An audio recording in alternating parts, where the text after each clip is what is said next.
On this episode of the Brilliant Humans podcast, I'm joined by Dan Albaum, co founder and partner at Market Impact, author of The Impact Makers, and a dedicated marketing leader who has fueled growth across the tech and fitness worlds. Outside of the professional world, Dan is often found leaning into his love for American college sports or heading into the great outdoors for a hike with his two dogs.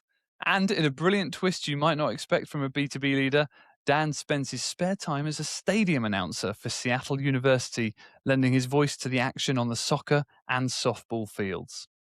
Today, Dan is here to celebrate someone who fundamentally changed his life, and this is a story you won't want to miss. I'm so excited to find out more, so welcome to the show, Dan. John, it's great to be here. I love talking about exceptional, amazing humans. So can't wait to jump in and share Well, I'm with you more. joined by an exceptional, amazing human, if you don't mind me saying so, Dan. And I have to ask, stadium announcer for Seattle University, how did that happen? It happened somewhat by chance. I had a long time ago, back in my younger years, I had done some radio broadcasting work. And after a long hiatus, I was encouraged by my wife. She saw a notice for open tryouts to come and find announcer talent. She said, listen, you need to tap into that passion. I know you'd love to go back and do something like that. I went down, and the rest, as they say, is history. And I've been doing it now. Gosh, this will be coming up 4 years worth of doing that. And it's a Wow. lot of work. Yeah, that's awesome. Look, it's so good to see you, and this is one of those where obviously anyone that comes on the podcast, they have to fill out a form to say a little bit about the person, and this was one of those that just stopped me in my tracks because I just read it and I couldn't quite believe what I was reading. So I'm so excited for you to tell me more and to share this story with the listeners. So Dan, who is your brilliant human? Well, my brilliant human is Regina Jones. And this story could come right out of a movie script, John. I mean, imagine 5 years ago getting a message from my cousin Michael, who had been contacted by one of Regina's sons. And through modern technology, DNA, 23andMe, discovered this connection to Regina and her family that we never knew existed. So my great grandfather, Max, was Regina's father. And she really didn't realize that she had or had never made a full connection with all of then Max's family and offspring.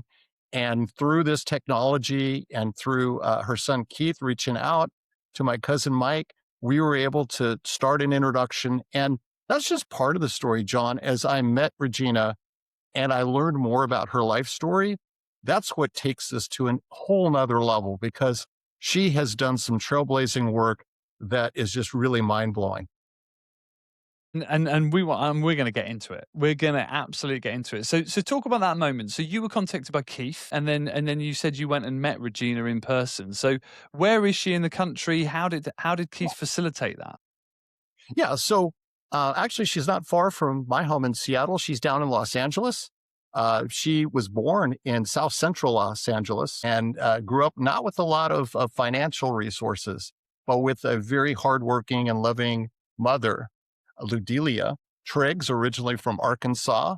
And then the father that she knew that she'd grown up with, that was in Ludelia's life, Leslie, actually went and served in World War II. And he had come back to Los Angeles, dealt with some post-traumatic stress, actually. And really his career path ended up being basically an elevator attendant for a large portion of that time, a very modest career. So her family is deeply rooted in Los Angeles. And that's where we went and got to know her and had a chance to spend time and really build what today is this very close relationship. Yeah, which is, and I mean, what an amazing story, in that this has only happened in the last few years. And like you say, she's changed, your outlook, and you've realized she's around. I just need to backpedal a little bit because obviously you said that her father was Max, your grandfather. Is that right? Yeah, that's right. My great Okay. grandfather. Your great grandfather. Yes. Okay. So that's her father. So how did it sort of the disconnection happen then? How did she only just realize she had this other strand of family over here? Well, imagine in the 1940s, being born into and having a white Caucasian father, and in an unmarried state with her mother, not something that was necessarily totally out in the open and comfortable. And so it was really something that her father, at least in terms of who she knew to be her father in the home, came back from the war after her birth. And Leslie, her father, was really, that was the family unit. And so Mac, I think there was some time that she spent with Max, but it was fairly limited. And then Max passed away probably when she was around 10 or 11 years old. So it wasn't something that was a real deep relationship, but so she knew of that, but she really never, there was really not the ability to really go find all that genealogy and figure out who is this whole other side. And she had a family that she was focused on. And then as we'll get into it, she started a family of her own at a fairly young age and then really took off from there. Yeah. And so Leslie comes back from the war, and I just want to touch upon this because he comes back from the war and he finds out that his wife has got a daughter now. Did he then just jump in and kind of go, okay, I'm going to act as Right. dad? He became the There dad. she was raised as his own. It was Leslie and Ludelius, and Wow. so they had a family unit. But the interesting part of this story is that when she was 15, Regina marries Ken Jones. So at age 15, she's married, and by the age of 21, Regina is the mother of 5 children. So Wow. about one one a year, or a little more than a year. So her family grew very quickly. And so imagine at 21, mother of 5. Ken actually was doing some freelance work as a reporter. So he was in the media, newspaper, and some radio, but they just didn't have a lot of financial resources at that time, being in South LA. And she took a job as a switchboard operator for the Los Angeles Police Department eventually.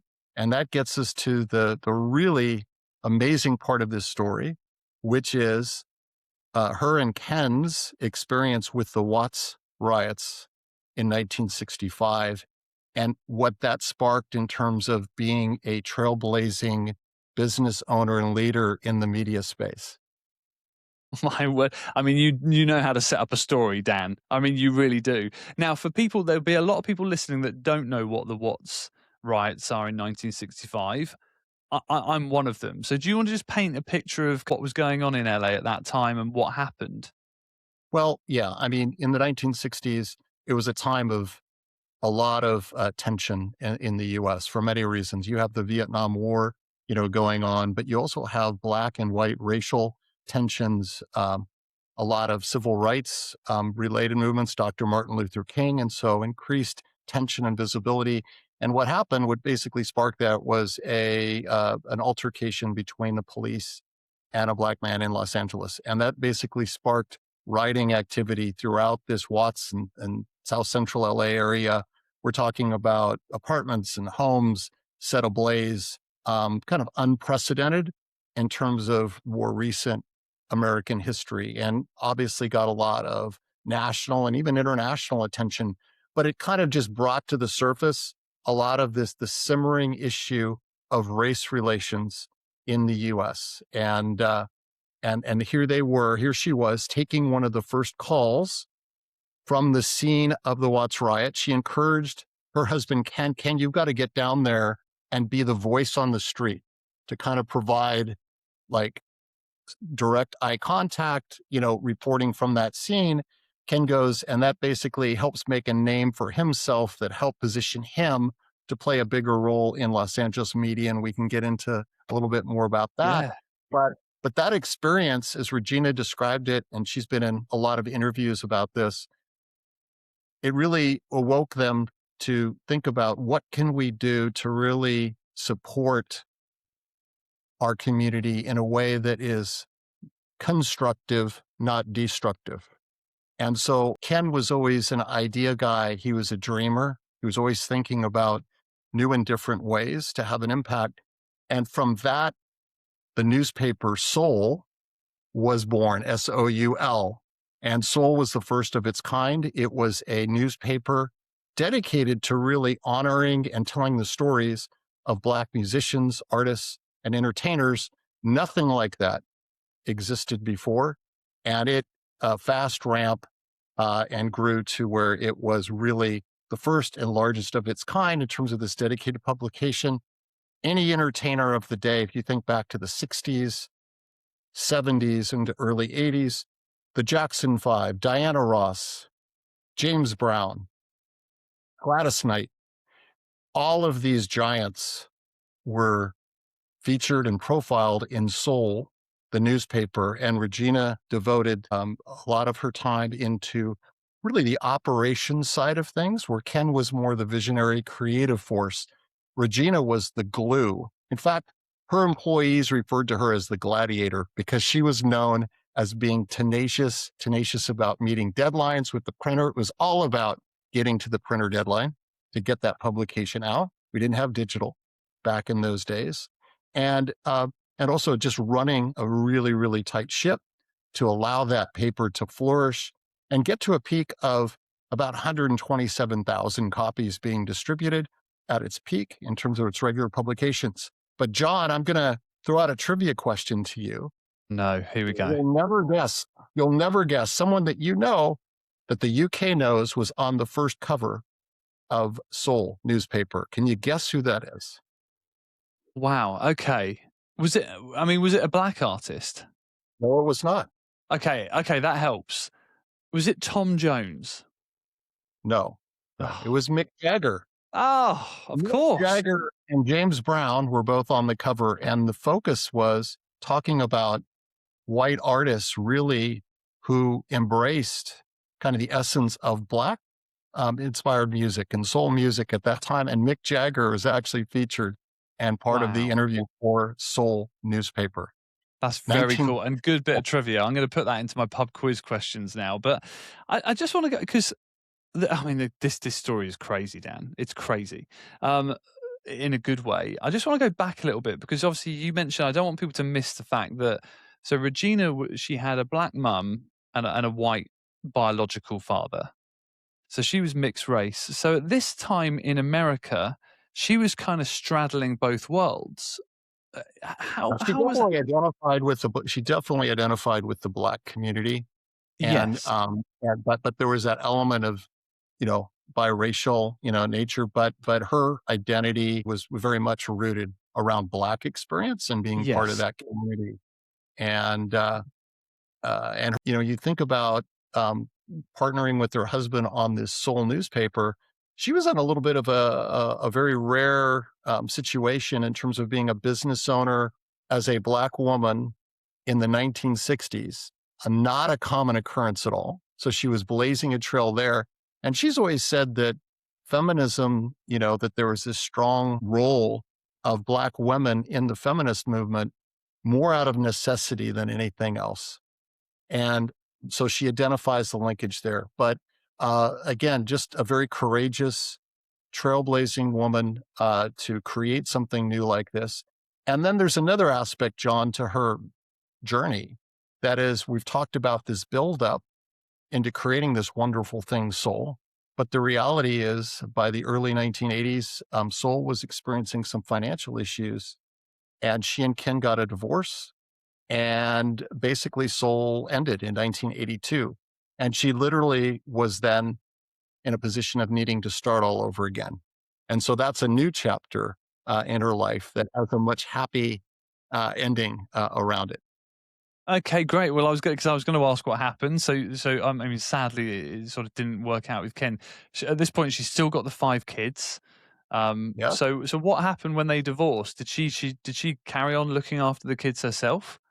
She did. She did. In fact, the residence that they had moved to right after founding Soul in, I think, 1966, 67, she still lives in today with some of her kids. And so the kids were raised in Los Angeles in that home, that family home now that's 60 plus years, going on living in that home. And she, after a brief period of time, got the entrepreneurial bug. And she actually started her own PR agency. of which she supported labels such as Geffen Records, Capitol Records, worked with artists, again, Stevie Wonder, Aretha Franklin, back where, they were so known worldwide. And, really flourished, in the role of really being a publicist in the music industry and being in around all of these celebrities, and did quite well. And then she had this desire to give back in a new and different way and support a nonprofit. And so she actually got involved through some of her friends in the Los Angeles area with an organization called Crystal Stairs. And Crystal Stairs was really around child development and operating, I think, the largest child care development center in Los Angeles. And so she did some work for Crystal Stairs. And so over time, she kind of phased back on some of her entertainment and music commitments, and then really put more of her energy for the rest of her working time into Crystal Stairs. So she's all about giving back, not about just taking. And that's the other thing that I think makes her just such an amazing, amazing, exceptional human. You're listening to the Brilliant Humans podcast, where, here's the catch, no one is talking about themselves, only the brilliant human who has changed their life. If you've got someone you'd like to celebrate, drop us a note at brillianthumanspodcast@gmail.com. What's at the very core of this? What drives her? Because, like you say, that one of these stories is exceptional enough. Kind of growing up and then becoming, a call handler for the police, and then effectively founding the Soul magazine, and then going into PR whilst raising 5 kids, and then going into charity work. So, what's at the core of Regina? Like, what drives her? Well, I think there's a couple of themes, John, when I think about, and I've had a chance to, as I talk to her, get to know her and reflect on this, which is, and this may sound a little bit cliche because it's talked about all the time, but which is everyone has the opportunity to pursue their dreams, right? And the danger of listening to other people or the naysayers that say you can't do that. She never set boundaries for herself. So think about this, growing up, being born during the World War II, didn't have a lot of money. And yet she was able to become a successful, first ever of its kind publisher, of this magazine. Her husband, who had also a lot of those ambitious goals, I mentioned him being able to pursue a media career. He actually went on to become the first weeknight black anchor for a Los Angeles television station. So he was very visible in Los Angeles on TV. So I think what Ken, but Regina, definitely what drove her was, don't tell me that I can't do something. I think that's the thing that once you tell me I can't do something, I'm going to go out and I'm going to prove you wrong. And so Yeah, that's the drive and the motivation for her to be able to do that. And then to almost rise again, to kind of go through the disappointment and the stress, of a marriage ending, a business ending that was kind of really so integral to her life, and then having to start over again and having the humility to say, you know what, I got to take this one step at a time, but I can build something for myself this time. And to be able to do that, and then to give back through children, and making that a success through Crystal Stairs. To me, just motivated by a help and a desire to make the world a better place, which makes me feel good. And boy, don't we need more of that right now, given everything going on in our world today. totally, totally. And I think what you're talking about with her and Ken is this just unacceptable glass ceilings. Because at the time, it was tough, and probably in the UK. I mean, I'm talking about.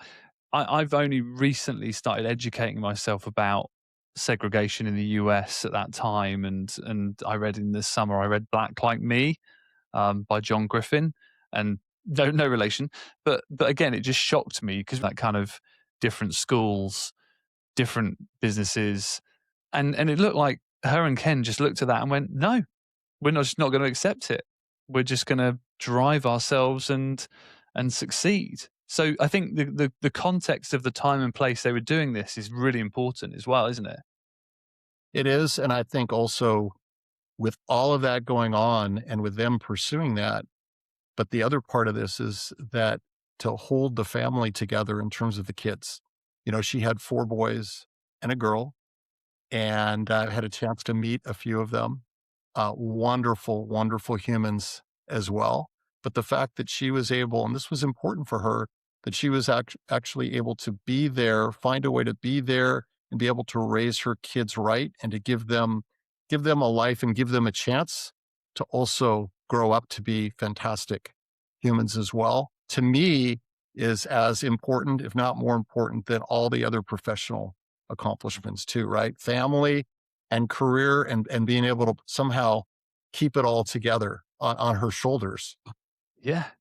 I mean, that's a strong woman. That is a strong woman and such an inspiration. Just hearing about her story. So, I mean, has she ever been celebrated? I mean, because again, it feels like we should know this name, but this is the first time Yeah. I've ever heard about her, and Well, maybe before, and you never heard about her before you actually got to know she was part of your family. yeah, yeah. So I think along the way, there's definitely been recognition. She did win a NAACP Image Award for Outstanding Business Leader, Women Leader in 1980. She's won some other awards. She's been recognized professionally. But what's really exciting, John, within the last year is the release of a documentary film about her life. And it's titled "Who in the Hell is Regina Jones?" And it's been released through film festivals. It's not been picked up yet on all the streaming networks. I have confidence that it's going to be picked up to get broader distribution. But I've had a chance to sit down and watch this almost 2-hour documentary. It really kind of brings so much of what I've talked about to light. Amazing, and I'm guessing she's featured in it. Absolutely interviewed, but the whole focus is just kind of following this amazing journey of hers and providing some of the context Yeah. for just the world and the country that she was actually able to build her success in.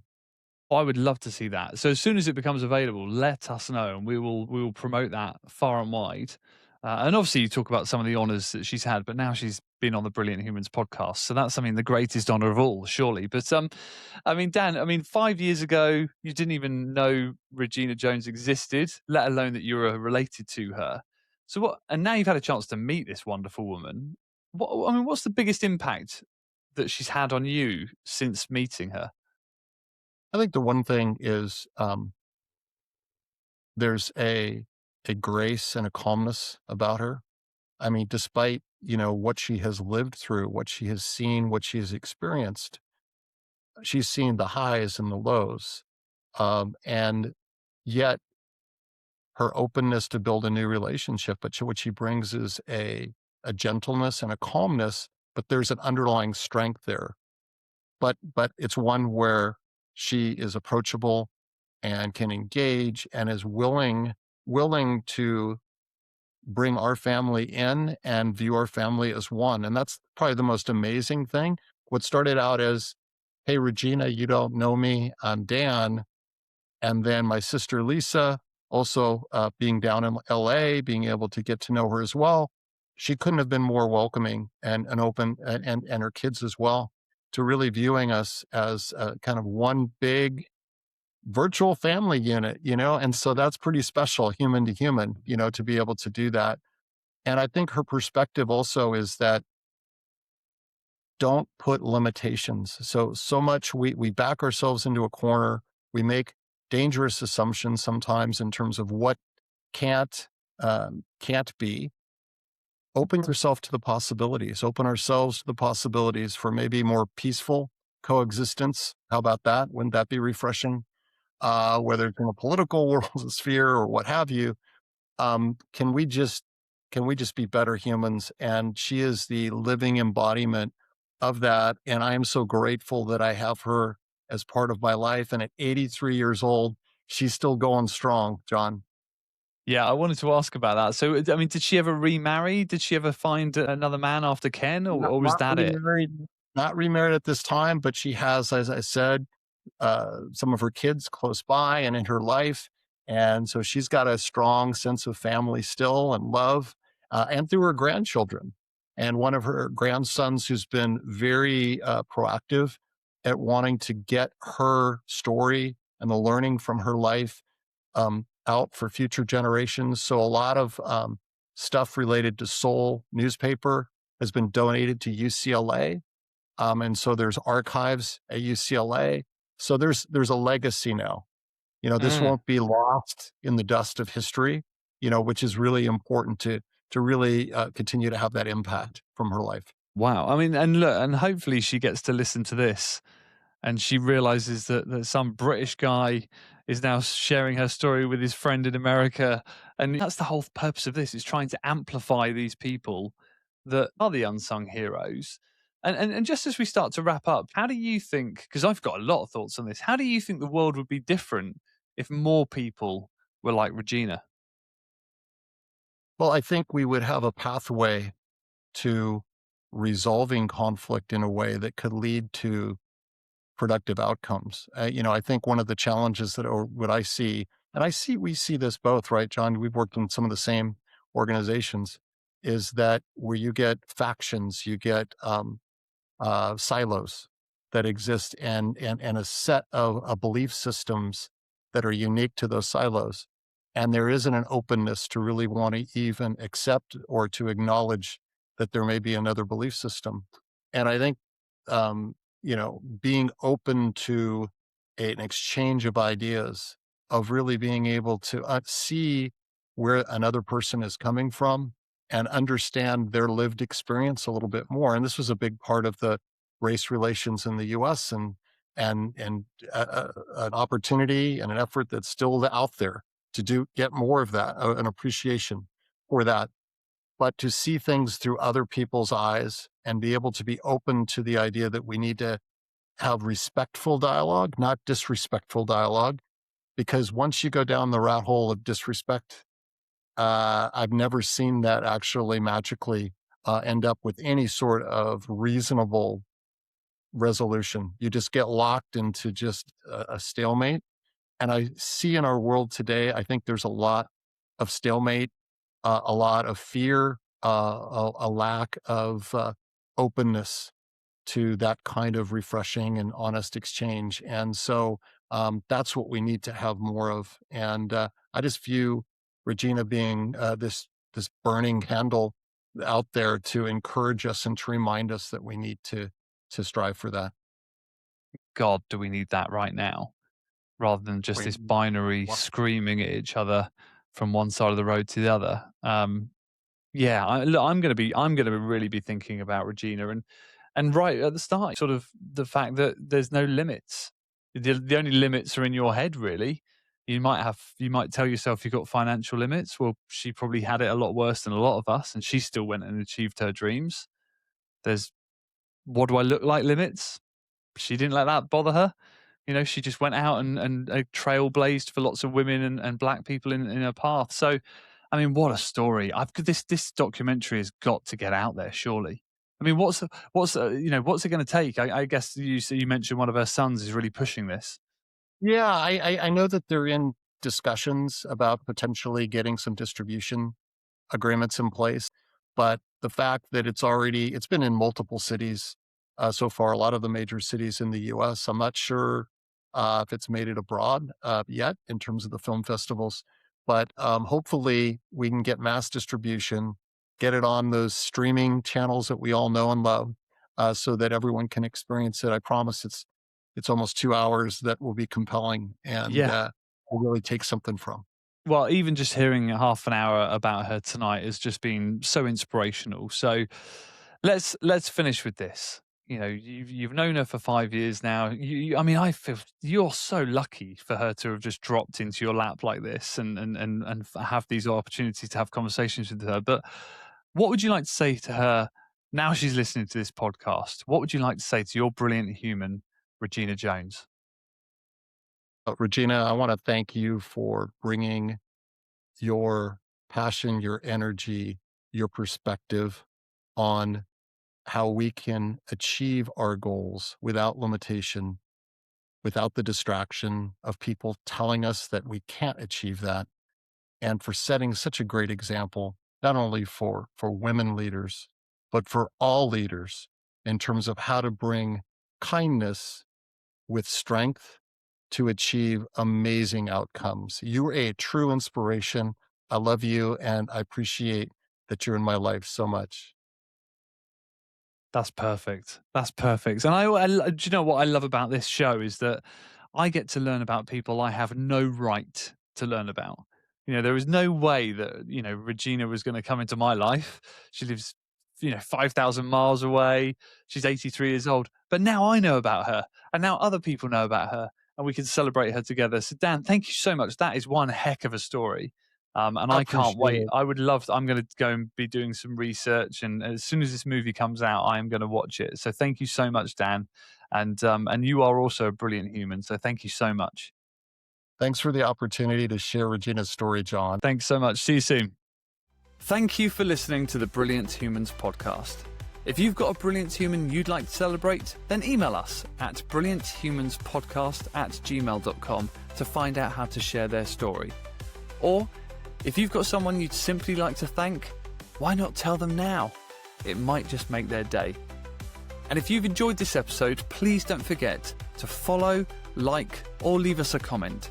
It really helps more people discover these brilliant stories. See you next time.